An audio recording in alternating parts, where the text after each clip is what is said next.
Bismillahirrahmanirrahim. Assalamualaikum warahmatullahi wabarakatuh.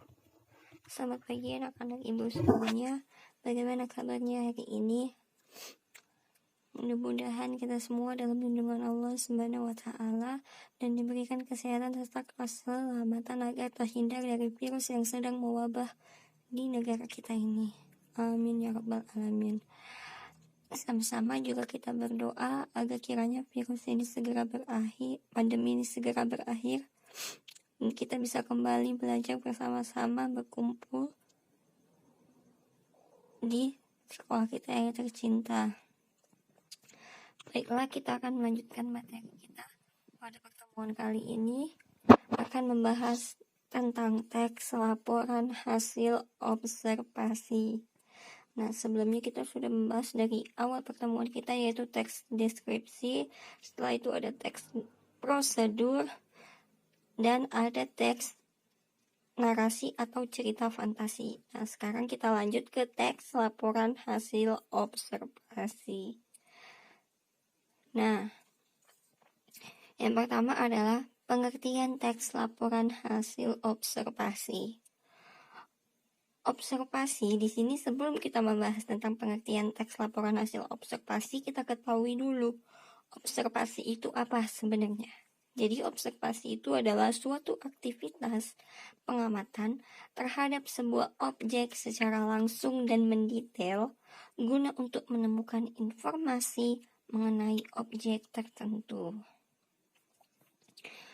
Selanjutnya, observasi itu dapat dilakukan secara langsung maupun tidak langsung.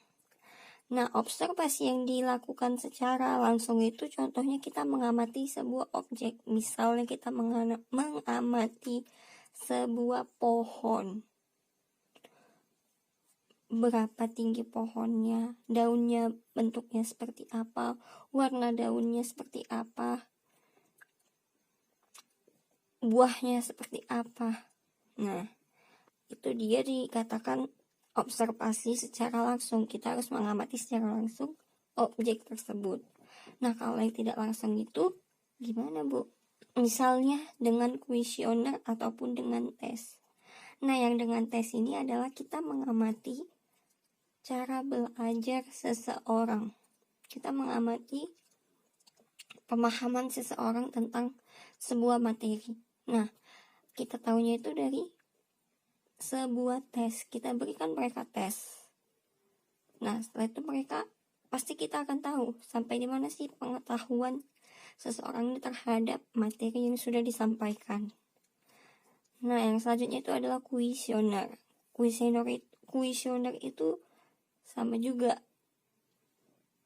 Tapi kuesioner ini lebih rincinya dia mengamati sebuah atau suatu manfaat dari sebuah barang ataupun manfaat dari sebuah sistem misalnya, ataupun manfaat dari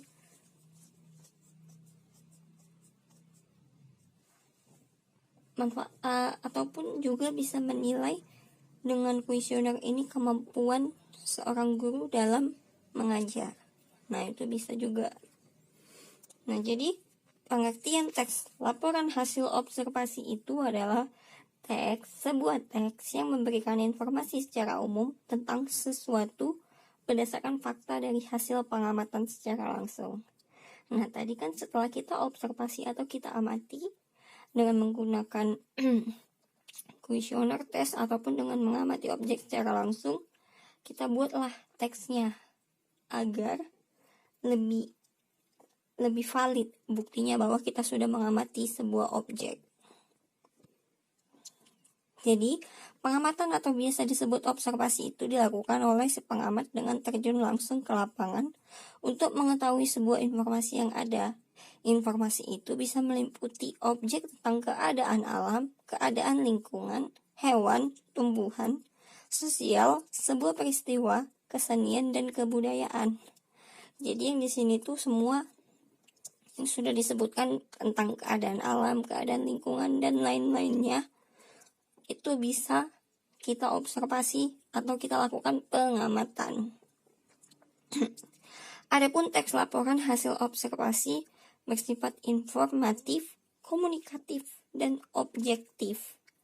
Informatif itu artinya memberikan sebuah informasi. Komunikatif, bahasa yang kita gunakan dalam teks tersebut mudah dipahami oleh pembaca. Nah, kalau objektif itu artinya kita harus terperinci menjelaskan tentang sebuah objek yang kita amati. Nah, tujuan penulisan teks laporan hasil observasi adalah untuk menyajikan informasi yang faktual dengan cara membuat klasifikasi atas benda atau hal yang disajikan, kemudian mendeskripsikan ciri-ciri masing-masing klasifikasi tersebut. Jadi tujuan dari penulisan kita menulis teks laporan hasil observasi yaitu agar kita menyajikan informasi yang sesuai dengan fakta. Kita membuat klasifikasi dari objek yang sudah kita amati.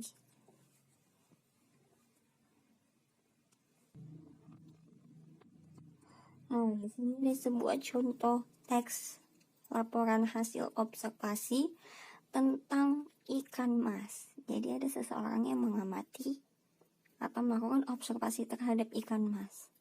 Di sini ada contoh teksnya.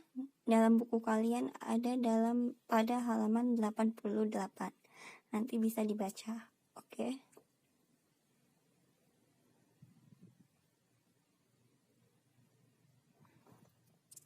Setelah itu, dari teks laporan hasil observasi yang sudah disajikan, kita bisa dapat menemukan atau mengidentifikasi informasi yang penting dari teks tersebut. Jadi informasi itu nggak semuanya bisa kita ambil, kita pilih yang penting-penting saja. Contohnya, yang pertama itu ada ikan mas atau Cyprinus carpio. Itu bahasa latinnya. Merupakan ikan air tawar yang digolongkan ke dalam kingdom Animalia Pisces. Ikan mas umumnya memiliki tubuh berisi dan berbentuk panjang membulat pada bagian perut dan pipih atau mengecil pada bagian ekornya. Ikan mas berkembang biak dengan cara ovipar atau bertelur. Kandungan gizi yang terdapat di dalam tubuh ikan mas ialah kalori, protein, lemak, kalsium, fosfor, besi, vitamin A, vitamin B1 dan air. Jadi di sini sudah disajikan beberapa informasi yang terdapat pada teks hasil observasi ikan mas. Masih ada lagi informasi-informasi lainnya. Nah, nanti kalian bisa temukan dalam teks tersebut. Oke.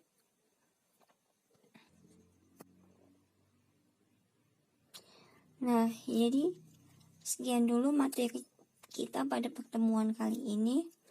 Ibu harap kalian bisa mengerti apa itu pengertian teks laporan hasil observasi dan pengertian observasi. Jadi beda ya. Kalau teksnya itu teks yang menyajikan hasil dari observasi itu. Kalau observasi itu artinya kita mengamati terlebih dahulu objeknya, baru bisa membuat teks laporan hasil observasi. Jadi, tugas kalian adalah mencatat materi yang sudah ibu sampaikan. Nah, untuk contoh teks tadi jangan lupa dibaca-baca. Oke? Baiklah, sekian dulu pertemuan kita kali ini. Jangan lupa jaga kesehatannya di rumah. Wassalamualaikum warahmatullahi wabarakatuh.